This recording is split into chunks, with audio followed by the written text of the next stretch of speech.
Patients from the southwest are taking part in a new drugs trial which could offer hope to those diagnosed with a rare and terminal illness. No one knows what causes motor neurone disease. There's no known cure, and the average life expectancy after diagnosis is just 14 months. But now a new drug is being tested which could slow the progress of the disease. Here's our health correspondent Rebecca Broxton.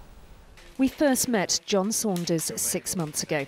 He and his family were coming to terms with the devastating news he has motor neurone disease. Over the past months, his condition has deteriorated.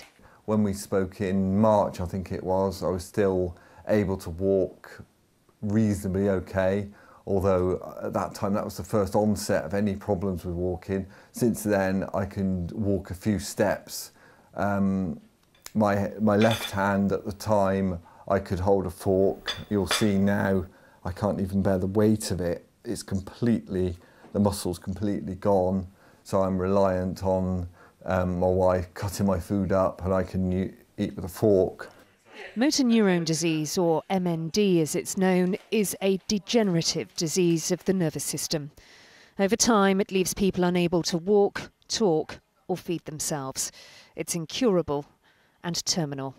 But now a new drug is being tested, which it's hoped will slow down the progression of the disease. John Saunders has volunteered to take part in the trial to find out if the drug works. I just wanted to do my bit to help. I mean, it probably won't help me, but it might help people in the future. Every day, John takes a pill.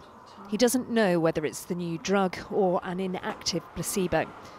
Every month he travels to Oxford to take part in a series of tests to assess his condition. What we're trying to do here is to compare over a group of 800 patients across the world. If those patients are taking the active substance, is their disease progressing at a different rate or in a different way, and therefore is the drug having an effect on the basic disease process? If at the end of the trial that turns out to be true, the drug will be licensed and available for all patients with motor neurone disease. Out and in and out and in. 3 months into the trial, and John is finding it draining. And in. Emotionally, it's quite tiring.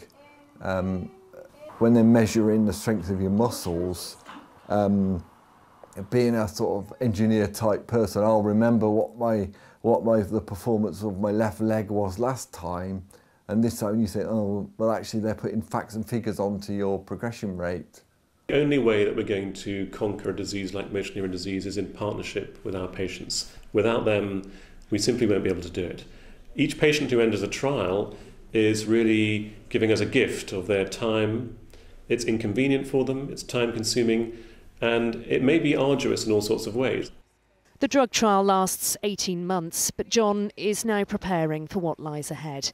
He knows the disease is taking hold of him. I'm on the sort of peak, on the cliff edge of being able-bodied and disabled. I think when you come over that cliff edge and you like, I've got a fancy wheelchair, but to be honest, I don't really want to use it. But John knows the time is fast approaching when he'll have no choice.